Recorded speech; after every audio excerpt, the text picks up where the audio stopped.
आजकाल मानसीचं वागणं, बोलणं बदलत चाललेलं होतं. ती शाळेत जात होती, पण तिचं वागणं कॉलेजच्या मुलींप्रमाणे होतं. ती पूर्वी अशी कधीच वागत नव्हती. पण अलीकडे तिचं वागणं पाहून आईला तिची काळजी वाटत होती. आपली मुलगी आत्ता कुठे 8वीत शाळा शिकत आहे आणि असं असताना तिच्यात इतका बदल पाहून आईने एक दिवस सरळ तिला प्रश्न विचारला की, "काय गं मानसी, अलीकडे तुझं वागणं बदललेलं आहे आणि आजकाल तू शाळेत जाताना इतकं छान तयार होऊन जात असतेस, जसं काही तू कोणत्यातरी कार्यक्रमामध्ये जात आहेस." त्यावर मानसी बोलते, "अगं आई, तुला वाटतं तसं काही नाही. आजकाल सगळ्याच मुली शाळेत छान तयार होऊन येत असतात. त्यात इतकं आश्चर्य वाटण्यासारखं काय आहे? आणि तुमच्या वेळची परिस्थिती वेगळी होती आणि आत्ता अलीकडचा जमाना खूप वेगळा झालेला आहे. त्यानुसार वागावं लागतं." आता मुलीचं असं बोलणं ऐकून माधुरीताईंना अजूनच टेन्शन आलं आणि त्या मुलीला म्हणाल्या की, "हे बघ मानसी, तू उगाच काहीही बोलून विषय बदलू नकोस आणि बाकीच्या मुलींचं मला काही माहिती नाही. मला त्यांच्या वागण्याशी काही देणं-घेणं नाही. पण तू माझी मुलगी आहेस, या घरची शान आहेस. जर तुझं असं वागणं मी तुझ्या वडिलांना सांगितलं ना, तर त्यांनाही तितकंच टेन्शन येईल. म्हणूनच तू आमच्या जीवाला उगाच घोर लावू नकोस आणि तुझं हे शिकण्याचं वय आहे, तर शिक्षणावर पूर्ण लक्ष केंद्रित कर." तेव्हा मानसी बोलते, "अगं आई, मी आता लहान आहे का? मी माझी स्वतःची काळजी घेऊ शकते. तू माझी काळजी इतकी करू नकोस. मी चुकीचं काहीही कधीच करणार नाही. तू माझ्यावर विश्वास ठेव." असं सांगून मानसी तेथून निघून जाते. पण तिच्या आईच्या डोक्यातून तिच्याविषयीचे विचार, काळजी काही जात नाही. कारण अलीकडे मानसीचं बदललेलं वागणं आईला खटकत असतं. त्या तसाच विचार करत संध्याकाळच्या स्वयंपाकाला तयारीला लागतात. दुसऱ्या दिवशी मानसी आपल्या शाळेचा जादाचा क्लास चुकवून एका मुलासोबत त्याच्या गाडीवर मागे बसून जाताना आईने नेमकं बघितलेलं होतं. मानसीला आईने नेमकं बघितलं होतं, त्यामुळे मानसीला असं त्या अनोळखी मुलाच्या गाडीवर चिकटून बसलेलं पाहून त्यांच्या तर पायाखालची जमीनच सरकली. कारण ती अशी काही त्या मुलाला चिपकून बसलेली होती की तो तिचा खूप जवळचा कोणीतरी असावा. आईने त्यांचा पाठलाग करण्याचं ठरवलं, पण ते त्यांना शक्य नव्हतं, कारण मानसी गाडीवर होती.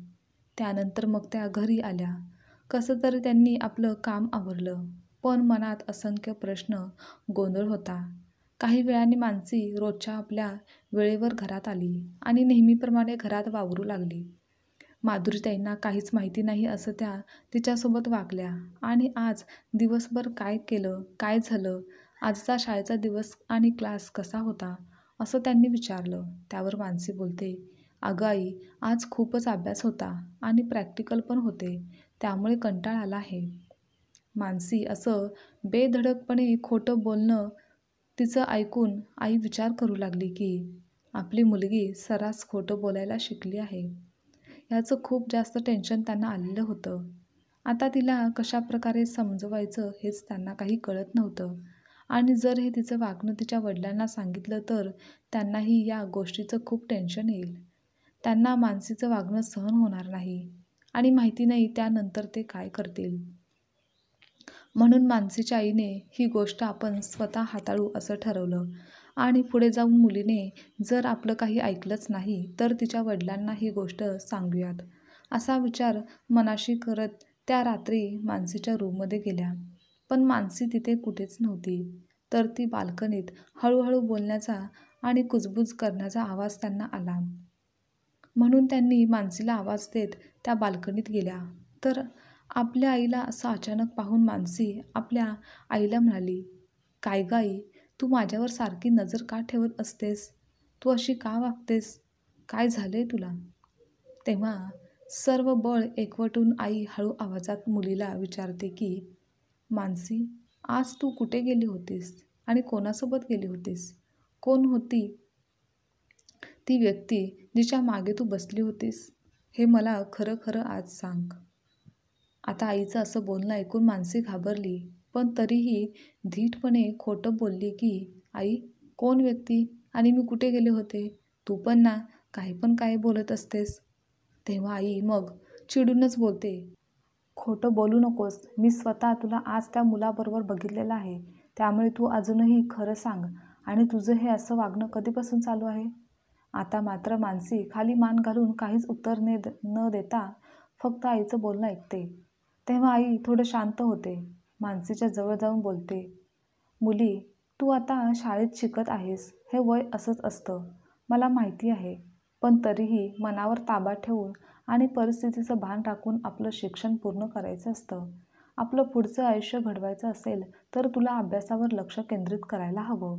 आणि नंतर काय, तुमच्याकडे भरपूर वेळ असतो असल्या या गोष्टींसाठी. म्हणून आता अभ्यास करण्याच्या वयात असल्या गोष्टीत अडकून पडू नकोस. तुझ्या वडिलांना ही गोष्ट मी सांगितलेली नाही आणि मी सांगितली तर त्यांना खूप वाईट वाटेल. आमची मान खाली जाईल असं तू कधीही काही यापुढे वागू नकोस. आज झालेली चूक पुन्हा तू करू नकोस. तेव्हा तेवढ्यापुरतं आईच्या होकारात होकार मिसळून मी परत असं कधीही काहीही करणार नाही असं बोलून मानसीने आपल्या आईची माफी मागितली. पण ही गोष्ट इतक्या सहजासहजी सुटणारी किंवा संपणारी देखील नव्हती. त्या दिवसानंतर काही दिवस मानसी थोडी सुधारल्यासारखी वागत होती. शाळा, क्लास, अभ्यास व्यवस्थित करत होती. पण काहीच महिन्यानंतर पुन्हा तिचं ते वागणं सुरू झालं. तिच्या आयुष्यात एक मुलगा आहे हे तिने आपल्या जवळच्या मैत्रिणीला सांगितलेलं होतं आणि मी त्या मुलावर प्रेम करते, लग्न करेल तर त्याच्यासोबतच करेल असं देखील तिने सांगितलेलं होतं. आणि ही गोष्ट माधुरीताईंना तिच्या मैत्रिणीकडून समजली. म्हणून त्यांनी आज पुन्हा रागातच परत आपल्या मुलीला त्या बोलू लागल्या, मानसी, मी त्या दिवशी तुला खूप प्रेमाने समजावून सांगितलं होतं आणि तुला ते पटलं आहे असं देखील तू काही दिवस वागत होतीस. पण तू माझं काहीच ऐकलं नाहीस. तू तुझं वागणं सुधारलेलंच नाहीस. तुला लाज वाटत नाही का? तू शाळेमध्ये शिकत आहेस आणि आत्ता ह्या वयात मुलांबरोबर बाहेर फिरतेस, तेही आपली शाळा सोडून. आणि तुला काय वाटतं, मला काही समजणार नाही? पण मी तुझी आई आहे. तुझ्यावर माझं नेहमी लक्ष असतं हे विसरू नकोस. मानसी आईला बोलते, आई, मी प्रेम करते त्या मुलावर. लग्न करणार आहे मी त्याच्यासोबत. आणि माझं त्याच्यासोबत लग्न झालं नाही तर मी जगू शकणार नाही त्याच्याशिवाय. आणि हेही खरं आहे की तू आणि बाबांनी ऐकलं नाही तरीही मला जे योग्य वाटेल तेच मी करणार आहे. मी त्याच्यापासून अजिबात दूर राहणार नाही. आता मात्र मानसी व तिच्या आईचं बोलणं वडिलांनी बाहेरून ऐकलेलं होतं. त्यामुळे ते फार चिडले आणि त्यांनी आपल्या मुलीला ओरडण्यास सुरुवात केली आणि तिला म्हणाले, मानसी, तुझं वय काय आहे आणि तू हे काय बोलत आहेस? तुला समजतं का? त्यानंतर मग आई आणि वडील दोघांनी पण तिला खूप समजावलं. पण मुलगी काही अजिबात ऐकायलाच तयार नव्हती. त्यानंतर मानसीच्या वडिलांनी त्या मुलाची चौकशी केली. एकतर तो सिक्युरिटीचं काम करत होता, कमी शिकलेला सुद्धा होता, त्याची जात देखील वेगळी होती आणि आता तर वडिलांना हे सगळं पाहून खूपच टेन्शन आलं होतं. मुलगी आपली इज्जत ठेवणार नाही. मानसीने काही चुकीचं पाऊल उचललं तर आपली अब्रू जाईल. त्यामुळे ते बायकोला म्हणू लागले की दुसऱ्या जातीतील मुलाला माझा विरोध नाही, पण त्या मुलाची चौकशी केली असता काही चांगलं मला ऐकायला मिळालं नाही. त्याला सवयी चांगल्या नाहीत. या दोघांच्या मध्ये वयात सुद्धा खूप अंतर आहे आणि तसंही अजून आपल्या मुलीचं वय तर काय आहे अजून. मानसीला इतकं प्रेमाने समजावून सांगून देखील ती ऐकत नाही. ती त्या मुलाला चोरून भेटत होती, बोलत होती. हे बघून त्या आईने खूपच ती काळजीत पडली. आपली मुलगी चुकीच्या मार्गाने जात आहे, तिला या वाईट मार्गातून बाहेर कसं काढायचं हे त्यांना समजत नव्हतं. आपल्या मुलीला शिकून मोठं बनवायचं आहे हेच त्या मानसीच्या आईवडिलांचं स्वप्न होतं. पण ही मुलगी तर त्या मुलाच्या प्रेमात पडली आहे व त्याच्यासोबतच लग्न करायचं म्हणत आहे. म्हणजे आमची जी काही इज्जत, मान-सन्मान आजपर्यंत कमावली आहे ती सगळी तिच्या या निर्णयाने, वागण्याने धुळीस मिळून जाईल असा विचार करत त्या देवासमोर बसून रडत होत्या. पण पुढच्या क्षणी त्यांनी खंबीर होण्याचं ठरवलं. त्या कठीण परिस्थितीतून मार्ग काढण्याचा त्यांनी निश्चय केला. त्यामध्ये त्यांना खूप जास्त अडचणी पण येत होत्या. पण त्यांनी अजिबात हार मानली नाही. पण त्यानंतरही त्यांची मुलगी त्या मुलापासून वेगळं व्हायला तयार नव्हती. लग्न करेल तर त्याच्यासोबतच करेल असं तिने मनाशी पक्कं केलं होतं. आता या गोष्टीला 1 वर्ष उलटून गेलं, तरीही अजूनही मानसीच्या वागण्यात बोलण्यात काहीच फरक पडलेला नव्हता. मानसी लहानपणापासून लाडात वाढलेली मुलगी होती. तिच्या आईवडिलांनी तिच्यावर कधीच जास्त प्रमाणात बंधने देखील घातलेली नव्हती आणि आता तर ती त्याच्यासोबत मोकळा श्वास देखील घेऊ शकत नव्हती. तिला आपल्या आईवडिलांचं बोलणं विचार बरोबर वाटत होते. आपण किती मोठी चूक करत आहोत हे याची जाणीव तिला कुठेतरी व्हायला लागली होती. आई-वडील जे काही सांगत होते, बोलत होते तेच आपल्या भल्याच आहे हे मानसीला आता समजत होतं आणि म्हणूनच तिने खूप विचार केला. तिच्या मैत्रिणीसोबत पण ती बोलली, कारण आता तिला शेवटचा निर्णय घ्यायचा होता. मग एके दिवशी त्या मुलाला तिने भेटायला बोलवलं. तिने आपल्या मनातील प्रश्न, शंका त्याला बोलून दाखवले की जर आपलं लग्न झालं तर तू असाच माझ्याबद्दल असुरक्षित असशील का? मला असेच जीवन जगायचं आहे का? इतके बंधने, अटी माझ्यावर लादशील का? त्यावर तो बोलला, हो, तू माझी बायको होशील. मग म्हटल्यावर तुला माझ्या मनाप्रमाणे जगावं लागेल आणि जसं मी म्हणेल तसंच तुला राहावं लागेल. आणि अजून तर तुझं लग्नाचं वय पण नाही, तर आतापासूनच तू या सर्वांची सवय करून घे, म्हणजे तुला पुढे जाऊन सोपं जाईल. आता मात्र मानसी खूप विचार करते आणि स्वतःशीच बोलते की नाही, मी अशी मुलगी नाही जी अशा बंधनात व अटीत अडकून पडेल. मला त्यांचे हे नियम, अटी मान्य कधीच होणार नाहीत. तो मला अशा प्रकारे त्रास देऊ शकत नाही. मला तर माझ्या आईबाबांनी बंधन न देता किती आयुष्य बिनधास्त जगायचं शिकवलं आहे. मी कोणासोबतही बोलले तरी त्यांना कधीच काहीच प्रॉब्लेम नसतो. माझे बाबा स्वतः मला फॅशनेबल कपडे आणून देतात आणि हा तर मला साधं जीन्स देखील घालू देत नाही की कोणासोबत, कोणत्या मुलासोबत बोललेलं देखील याला आवडत नाही. आणि आत्ताच हा मला तू हेच कर, तू तेच करू नकोस, असाच कर, तसंच कर, असा खूप त्रास देतो. तर मी त्याच्यासोबत कसं काय माझं पूर्ण आयुष्य घालवू शकेल? कारण मला असं जीवन अजिबात जगायचं नाही जे माझं अस्तित्वच संपवून टाकेल. त्याला माझ्या स्वाभिमानाची काहीच पर्वा नाही. आता त्या मुलाचे असे स्पष्ट बोलणे ऐकून मनात विचार करून ती त्याला बोलते, हे बघ, तुझ्या पद्धतीने आणि तुझ्या मनाप्रमाणे मी वागू शकत नाही. मी माझ्या मनाप्रमाणे वागणारी मुलगी आहे. शेवटी माझं मन माझ्यासाठी महत्त्वाचं आहे. म्हणूनच मला जसं वाटलं तसंच मी राहील. जशी आहे तशी तुला आवडत असेल तरच आपण इथून पुढे रिलेशनशिपमध्ये राहू आणि लग्न करू, नाहीतर आजपासून आपले दोघांचेही रस्ते वेगळे होणंच योग्य आहे. त्यावर मग तोही ठामपणे म्हणाला की मला तू माझ्या पद्धतीने हवी आहेस. तुला नेहमीच माझ्या मनाप्रमाणे व मी जसं सांगेन तसंच वागावं लागेल. नाहीतर तू म्हणतेस तसंच होईल. आपण येथेच थांबूयात. आजपासून आपल्या दोघांच्यात कोणतंच नातं राहणार नाही.